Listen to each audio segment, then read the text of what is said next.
Assalamualaikum warahmatullahi wabarakatuh. Selamat pagi Bapak Ibu dan salam sejahtera. Pagi ini saya akan menyampaikan topik meningkatkan plafon rezeki. Bapak Ibu, kita harusnya kaya. Ya, manusia diturunkan ke dunia bukan untuk bekerja keras mencari sesuap nasi, tapi untuk bisa hidup sejahtera, cerah dan bebas merdeka. Profil orang kaya di Indonesia, Bapak Ibu, ya, punya pola pikir plafon rezekinya tinggi, berpikir hasil bukan proses, ya. Yang penting ada hasilnya, gitu ya. Tidak penting ini bisnis apa, mereka punya bermacam-macam bisnis. Berbeda dengan orang miskin, berpikir proses, memilih-milih bisnis. Ya, bisnisnya harus cocok, gitu ya. Kalau nggak cocok, nggak akan dilakukan, meskipun hasilnya bagus. Dan yang ketiga, kecerdasan finansialnya tinggi. Dan kemampuan teknisnya hanya dua, membangun aset, yaitu membangun jaringan dan membangun sistem, yang dua-duanya akan jadi aset. Hidup ini adalah peniruan, Bapak Ibu. Kalau kita ingin menjadi orang kaya, maka kita meniru cara pikir orang kaya dan kemampuan teknis orang kaya. Nah, ini cara menjadi kaya cara lama, yaitu punya cita-cita, kemudian merantau ke kota besar, bergaul dengan orang kaya, ya magang pada orang kaya dan menjadi kaya. Hampir semua orang yang sekarang kaya raya melalui cara ini. Kenapa? Karena mereka tidak mungkin ada di desanya, di lingkungannya yang miskin, kemudian tiba-tiba jadi kaya. Mereka harus menaikkan dulu plafon atau takaran rezekinya dengan cara bergaul menjadi orang kaya. Tidak semua perantau bisa kaya, tapi semua orang kaya adalah perantau. Plafon rezeki itu apa sih? Itu adalah setiap orang punya plafon atau batas atas rezeki, ya, yang merupakan rata-rata rezeki dari 6 orang yang paling mempengaruhi kita. Ya, penghasilan kita akan selalu di bawah plafon, bisa naik sebentar, tapi akan diturunkan lagi oleh bawah sadar sehingga kembali di bawah plafon. Kalau kita ingin penghasilannya naik secara permanen, maka plafonnya yang harus dinaikkan. Contoh seperti ini Bapak Ibu, ya, orang yang di tengah itu dikitari oleh orang-orang berpenghasilan 1 juta, 3 juta, 3,5, 2,5 dan seterusnya. Walaupun mereka tidak tahu secara sadar berapa penghasilan temannya yang mengitari dia itu, tapi bawah sadarnya tahu dan ingin saling mencocokkan. Supaya ingin cocok, saling mencocokkan. Yang terlalu tinggi akan diturunkan. Jadi kalau orang tadi kurang lebih ya penghasilannya 3 juta per bulan. Plafonnya seperti ini aja, naik turun gitu ya. Ada naik sebentar, turun lagi. Terus seperti itu sampai Bapak Ibu menaikkan plafonnya. Misalnya 100 juta sebulan dengan audio terapi bawah sadar. Maka dengan sendirinya kalau Bapak Ibu sudah menaik plafonnya, ya kehidupan akan membawa Bapak Ibu ke arah yang dituju tadi, yaitu memiliki penghasilan 100 juta sebulan bertahap. Artinya Bapak Ibu akan ditunjukkan jalannya, tahu-tahu bertemu dengan orang yang bisa mengajak ke arah situ gitu ya, dan sebagainya. Pokoknya selalu ada jalan untuk menuju ke penghasilan pasif 100 juta sebulan. Bapak Ibu, semua berawal dari pikiran ya. Pikiran kita akan memunculkan tindakan yang diulang-ulang jadi kebiasaan yang terus-menerus jadi karakter, dan karakter itu menjadi nasib kita. Jadi nasib Bapak Ibu sekarang ini, meskipun di bawah jembatan, meskipun punya utang ratusan juta, itu bukan takdir Bapak Ibu. Itu hanyalah hasil dari pola pikir Bapak Ibu 5-10 tahun yang lalu. Dan cara berpikir Bapak Ibu sekarang akan menjadi nasib Bapak Ibu 5-10 tahun yang akan datang. Kalau Bapak Ibu tidak merubah pikiran, nasibnya juga tidak akan berubah. Ya, paling kalau punya toko ya, tokonya tambah 1, tapi tetap aja tidak punya uang, tetap aja punya utang dan sebagainya. Jadi pikirannya yang harus dirubah dulu pola pikirnya, maka nasibnya otomatis akan berubah. Itulah hukum-hukum di dunia. Nah, siapa kita? Kita itu sebenarnya robot, Bapak Ibu, ya. Robot yang punya pikiran sadar, ya. Ini pikiran sadarnya adalah pikiran kita, yaitu saya butuh uang, saya ingin kaya.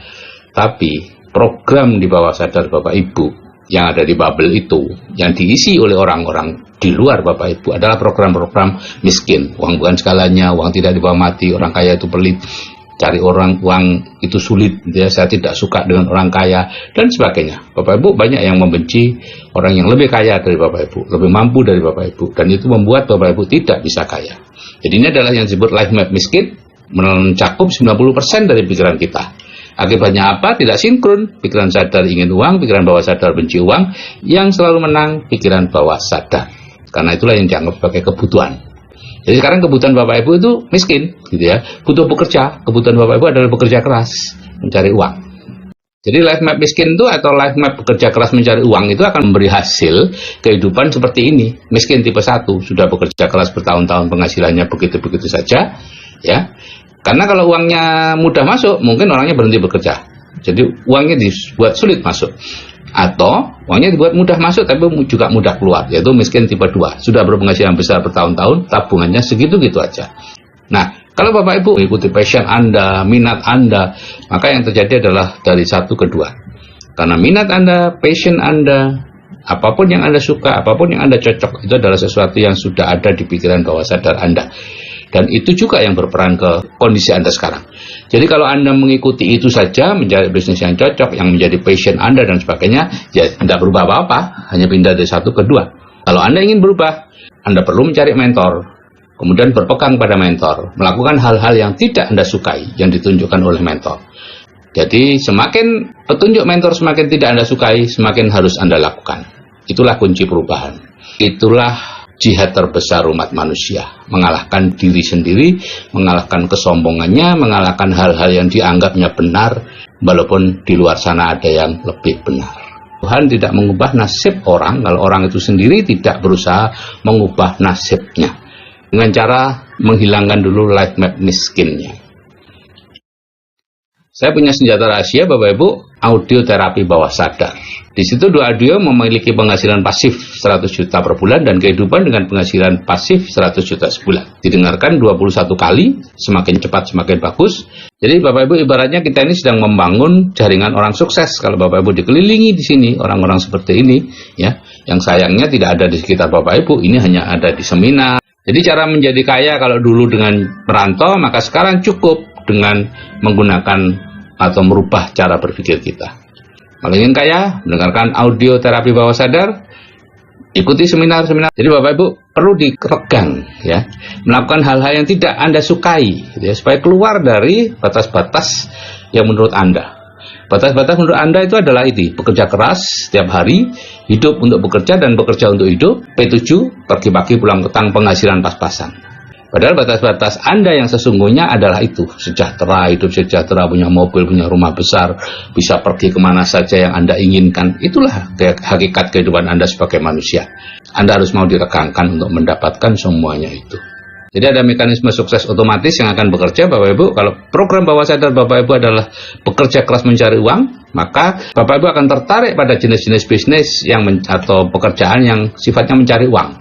Menjadi pegawai, karyawan, menjadi profesional seperti dokter, pengacara, kemudian menjadi pengusaha kecil, ya, yang semuanya itu penghasilan aktif.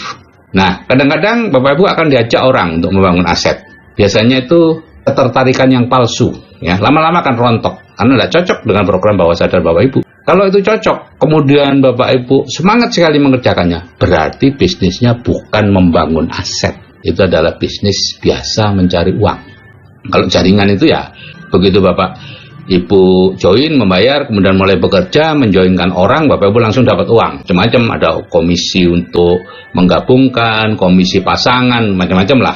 Nah, Maxwell Maltz dalam bukunya Zero Resistance Selling mengatakan, kalau Anda ingin bisa membangun aset yang memberikan penghasilan pasif, maka harus merubah dulu program bawah sadarnya dengan program bawah sadar penghasilan pasif, hidup santai, uang masuk terus. Dengan audio terapi bawah sadar itu, maka Bapak Ibu akan bisa membangun aset.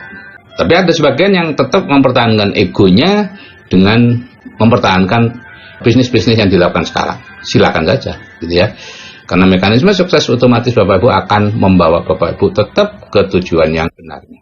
Jadi seperti ini Bapak Ibu, ya, mekanisme sukses otomatis. Kalau Bapak Ibu sudah punya pikiran bawah sadar Bapak Ibu ada program penghasilan pasif 100 juta sebulan, maka kalau Bapak Ibu punya mentor akan lurus menuju ke sana. Kalau Bapak Ibu mengikuti, tidak peduli Bapak Ibu memulai dari mana, dari paling bawah, tidak punya uang, punya hutang, atau dari sebagai direktur dan lain-lain, tetap sama. Kalau Bapak Ibu melakukan dengan cara Bapak Ibu sendiri, silakan. Akan terjadi siksak seperti ini karena pikiran sadarnya akan melakukan kesalahan-kesalahan, ya, dan bawah sadarnya berusaha meluruskan. Kalau Bapak Ibu tidak punya impian yang jelas atau penghasilan pasif 100 jutanya itu hilang, ditarik oleh lingkungan Bapak Ibu, ya, karena Bapak Ibu tidak berusaha mempertahankannya dengan masuk ke lingkungan orang sukses tadi, hadir di seminarnya orang kaya, mendengarkan CD-CD-nya orang kaya, maka Bapak Ibu akan kembali berputar-putar seperti yang dulu. Oke Bapak Ibu, jika saya yang sudah berumur bisa, saya pastikan Anda juga pasti bisa.